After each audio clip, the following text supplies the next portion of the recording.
Joining us this morning to speak on the recovery of the Benin artifacts from a legal perspective and the Benin Kingdom is the Senior Advocate of Nigeria and Benin Chief, Charles Edosowan, SAN. You're welcome, sir. Thank you very much. You're welcome. Thank you. Good to have you. And shall I say Obatokwe? And I tell you, Egwetor. Thank you very much. I mean, you've listened to what the Honorable Minister had to say about what is going on. I mean, this is a beautiful thing ordinarily, happening. For the first time, more than 1,000 artifacts will return by next year, going by the agreement between the federal government of Nigeria and Germany. But then there are a bit of undercurrents. In a long while, we had the Oba of Benin coming out to address a press conference, essentially to express his fears and concerns. Have we found a resolution with what the Honorable Minister said yesterday as to the artifacts returning to Nigeria next year? Well, thank you very much. You're welcome. Glad to be here. It will not be correct to say that there is a dispute over the ownership of these artifacts. What the minister is doing is what the federal government should be doing. Because the return of these artifacts are being transacted on sovereign negotiations by countries. That's right. And that being so, it becomes an international transaction that can only be carried out on behalf of any Nigerian or Nigeria itself by the federal government. Okay.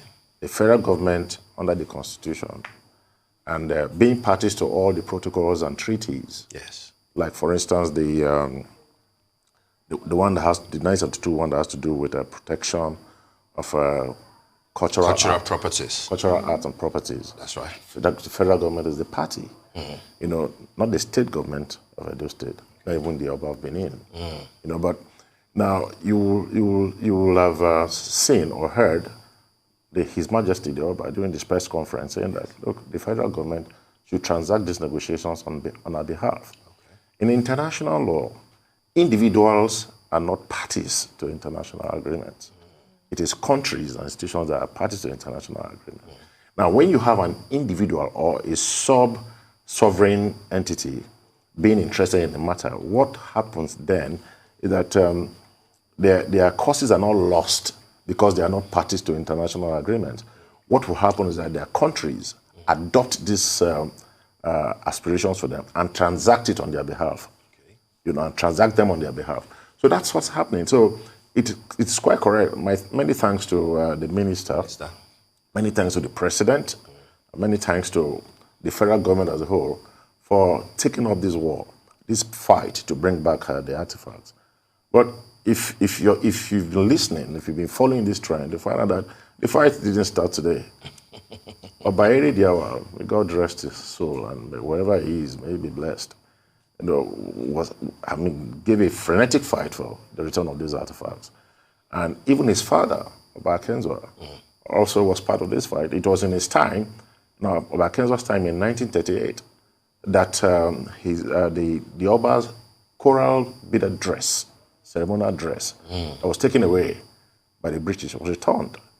And it was a major festivity that greeted his return in Benin. That's right. And Oba himself took possession of the Ahiamora that was returned in 2014 or 2004. I can't remember exactly now.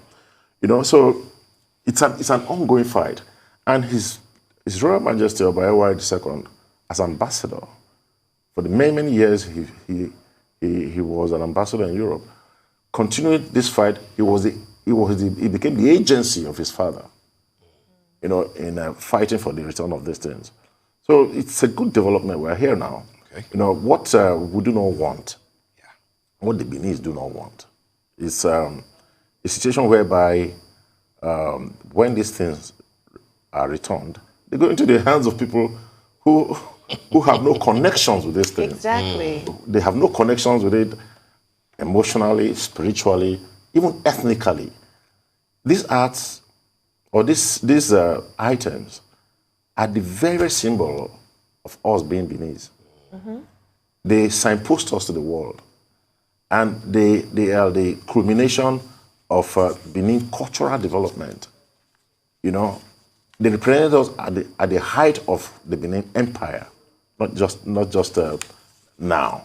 You know, so when we're talking about returning them, you know, it's a great aspiration for us, and for them to be returned and to be put in the hands of an organization that has just been set up in 2020 to transact them in a way away from the Oba of Benin's palace. That's where the problem is. Otherwise, I can tell you that whoever is working for the return of these arts deserve our praise. Yeah. You know, but that difference in vision. Come on, can you imagine those artifacts coming to anywhere else other than the Oba? No. I mean, some will completely agree with that sentiment, which is quite different from what you initially started with when you mentioned that it's a good thing. I mean, legally, it should be going to the federal government. So there are certain people that are just incredibly emotional about this because, like you said, the Benin culture it's very, very deep. This is not just art to these people. It's beyond that. It has its spiritual significance. It has its emotional significance as well that can only properly be understood by the people who created it. So do you believe that as much as the federal government, you know, is taking possession now, eventually it should be returned to the rightful owners? Yeah, please. That is the very reason why we even agreed for this kind of interview. Now, don't get me wrong. I say it's the federal government that can transact those negotiations. I didn't say the federal government can take them. That should take possession. Yes, you know, they can transact the negotiation. Yeah. The Oba of Benin, not even the Edo State government, can sit down with Germany and be negotiating for this thing, because the Edo State government is not an international sovereign party to any agreement. The Edo State government on its own cannot go to Germany and start negotiating for the return. You've noticed the delegation that went to Germany was headed by who? By the Honorable Minister. A minister representing the federal government. No, we have no dispute about that at all. If we can't get it for ourselves, please, federal government, we're your subjects, get it for us. That's what happens in international law, international transactions. You adopt our case and you take it up. That's what it's called. You know, I mean, experts international will agree with what I'm saying. That's, you know, I mean, Mr. Yorinde cannot go to The Hague and say, I want to bring a case against England. No. No individual can do that. No individual can do that. No. You know, so I don't want any confusion in that at all. You know, the federal government is doing what it's doing. And our appeal to the federal government is that get these things and bring them to us. We are preparing for them. All right, Chief. Maybe you should hold on. We'll go on a short break. When we come back, we'll still come back to this issue so that you can expand more on them. Yeah. We'll be right back.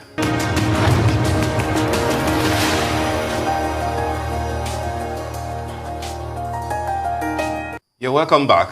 Still with us this morning is a senior advocate of Nigeria and a Benin chief, Charles Edosua, SAN, speaking with us, sharing perspective on what is going on now regarding the artifacts, more than 1,000 of them that are being expected from Germany. So, Chief, you were explaining to us just before we went on break, but I wanted to expand the argument. Yes, these works will return by God's grace next year, but what really is the significance of these, you know, bronzes, these artworks? Are people still, I know that the Beninese hold them in a high esteem, but then what do they really represent? What do they stand for? Do people still appreciate what we're about to take possession of? Of course. Of course, that's what makes the Beninese different. These things in our hearts never left. It just caused a haters in our cultural and spiritual lives. For instance, the altars from which they were taken are still expecting them. The chambers from which they were taken are still expecting them. You know, just like the Native Americans who were also looted, they said, look, in their own case, it has to do with the looting of graves. Bodies were dug up, taken away, and given to private collectors or put in museums and all that. And what do they say? They say, look, they're in constant mourning because they've not been able to bury their dead.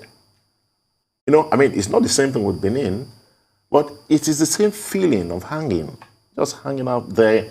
You know, there's no, the pain of 1897 has not closed. 1897 was a great humiliation. It signaled the end of an empire that had been there for thousands of years. You know, a single, an acculturation process, an evolution, a cultural evolution that has taken place over all that time in government, in economics, in the arts. It came to an end in 1897. A great Iroko fell. When Benin fell in 1897, Nigeria was ready for the pickings by Britain. Until Benin fell, you couldn't have a protectorate of southern Nigeria. I mean, the rest is history. You know, so they never really left us. They symbolize who we are. And those traits that rendered these pieces are still going on in Benin as we speak. In fact, 2 days ago, I bought some pieces for myself. We're just moving our law offices and we need to put some things there. You come to my office, you know, this is the Benin man's office. The expertise hasn't changed. Yeah. You know, I mean, and for the most part, the most valuable ones, the system, the process by which they treat these metals, by which they render them, haven't really changed. Yeah. You know, so if you ask the question, what does this mean for the Benin? I say, look, we are waiting for them to come back to help us with closure. That's essential. On the effects of 1897. Yeah. Wow. And His Majesty the Oba is the most, because it is his heirloom, really. Yeah. He is the direct heir of Oba Ovorame, from whom palace these things were looted. Yeah. He's a great-great-grandson of Oba Ovorame. He's being the son of Oba Ediawa, who was the son of Oba Akenzwa, who was the son of Oba Eweka II, who was the son of Oba Ovorame. So this is history returning. Yes, exactly. It is history returning. And you see, the principle, the trending principle for the return of these things is these things are returned to the heirs of those from whom they were looted. There's a bit of controversy around that. No, there's no controversy at all. I will tell you one clear case that's happening right now. I mean, that happened about a few years ago in Germany. You must have heard about the Gullit case in Germany. That's right. Yes, Gullit, like you know, was an arms dealer for the Nazis. He was empowered by Hitler to trade in looted arts by the Nazis. So when the war ended, I think he died around 1953. When the war ended, they went to him and said, look, he died. They went to the wife. Can we have this artworks back? So she said they were destroyed by Allied bombing. It turned out that they were hiding them. Yeah. And they found them in the flat of Gullit's son, who died not too long ago. And they looked at them and found out that, look, a lot of them were looted at. Now, what did they do? Only 14 of the thousands of art pieces, only 14 could be confirmed were owned by people. You know, some of the artwork were destroyed and all that, some have decomposed and so on. The ones that were confirmed as belonging were returned to their heirs. That's a principle in action there. Were returned to their heirs. Now, the case of Ethiopia may be different because when Italy looted the Ethiopian obelisk from Aksum, Ethiopia, it was the Ethiopian country they took it from. The Ethiopian country they took it from. So when they returned it to Ethiopia, they returned it to the Ethiopian government. Ethiopia has never been colonized. It has never lost its independence. Right. In 1896, you remember the Battle of Adowa, when King Menelik defeated Italy. They tried to come back under Mussolini. They were also defeated. You know, so who do you return it to? You return it to the government of Ethiopia. Now, in 1897, you took it from Benin. Benin no longer exists. Benin has the sovereignty to Nigeria. Yes. But who was the sovereign in 1897? The Oba of Benin. Who is his heir? Is His Majesty Ewai II. That is the principle. You find their heirs and give them to. And return. And I'll just give you an example. It's not something. I mean, of course, I mean, there are reforms taking place. The Americans are doing their own legislations. Yeah. You know, that's the base for which the Native American or indigenous Americans' bodies are being returned. In Holland right now, an advisory council has advised that they be returned to the owners. France has already started doing that. That's right. And Germany is doing that. Look, there is a wellspring of change of attitude going on here. And it's a matter of conscience. That's correct. People's consciences are being pricked. Those who you preyed upon and you looted their things, they are beginning to reason that, look, this must have caused some pain. Yeah. It is morally right that even though we cannot take them back to where they were before we did these bad things to them, let us at least try and help them recover by returning these things to them.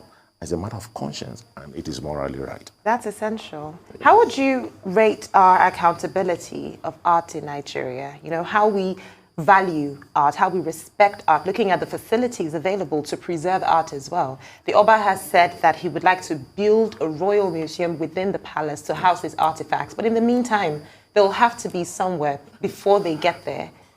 My dear, where else can they be than your palace or the Oba of Benin? Where were they taken from? No, I mean, she's saying prior in the to interim. when That's what I'm saying. Yeah, in When the interim, as the federal government takes possession, where are they going to be as of now? First of all, let me, even if I have to make some concessions here, that look, there is room for more talks. Everybody to come together and discuss the way forward. I agree on the way forward. The issue of ownership should never be in doubt. Yes. Should never be in doubt. Because if you put the issue of ownership on the table and make it doubtful, even if you return the things tomorrow and it doesn't go to the Oba of Benin, they remain looted.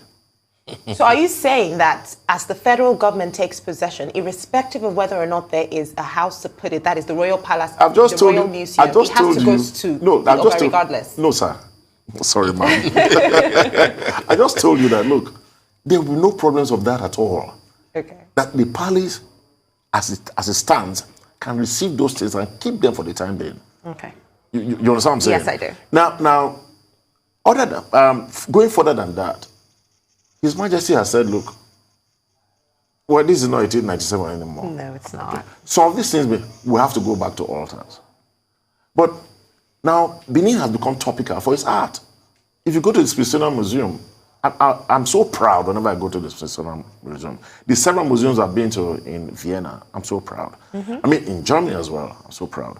The National Galleries in London. It's amazing. It was featured in Black Panther You know, as well. It's beautiful. Exactly. If you go to these places, you'll be proud that even if you're not Benin, you're associated with us being from Nigeria.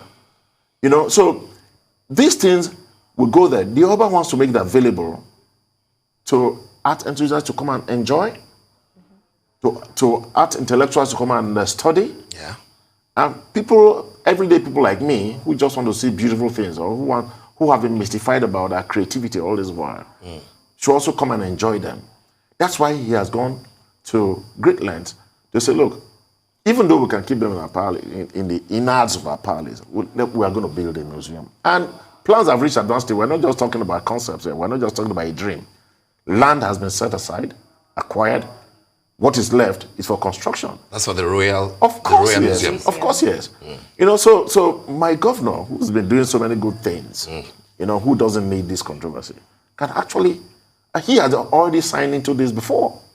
I was going to tell you that I was in London in January of 2018 at the British Museum, where Lagos State then had an understanding with the British Museum, and the Lander stool, among a few other artworks, were going to be returned. The governor of Edo State was also at that meeting, where he pitched the idea of the Royal Museum. You know, and that's why I'm surprised that, you know, there seems to be, well, you know, in truth, because the sort of museum that you're thinking, sir, will require adequate cooperation and funding from the state government, and if possible, as well as the federal government. So unity should be key. That is the ideal. And I thank you for that suggestion. That's what we thought was going to happen. When, as the gun was coming in, as my Oba was coming in. And everybody knows the activities of the Oba of Benin while he was ambassador regarding the return of these artifacts. Everybody knew the activity or the activism of Oba Ediawa regarding the return of these artifacts. And when the governor was coming in, there was an understanding. My Oba is not mistaken. He knew that The governor gave him an understanding that, look, we will endorse this museum. Okay. Yeah. I didn't say build it, but we will endorse this museum. Okay. And some ideas of the area planning in order to facilitate free access to the museum was even suggested by His Excellency the Governor. So now all of a sudden we are hearing about the Legacy Trust, which will be built by people that have little or no connections to the art. Yes, to the art, to the works to the Benin, that are to the Benin people, and to the owner of it. I keep saying ownership can never be an issue. God bless President Buhari and his team for trying to get this for us, but I don't think they are claiming for themselves, because they are the only ones who can transact this on behalf of the Benin people. That's essential. Well, let's hope that their definition of taking possession means just returning it to Nigeria and handing it over, and not keeping. Well, I would say one step at a time. Absolutely. Yes, I mean, we are totally with the federal government because that is the only entity that can transact the negotiations, that can receive them on behalf of whoever. Not a company that was incorporated last year. All right. Well, having great plans, grand plans for how to transact this thing. I don't know. Of course, there have to be profit under it. So. Well, we do know how this thing works. Thank you so much for joining us this morning on The Morning Show and giving us such an in-depth, analysis on the value of these art pieces. It was a really interesting conversation.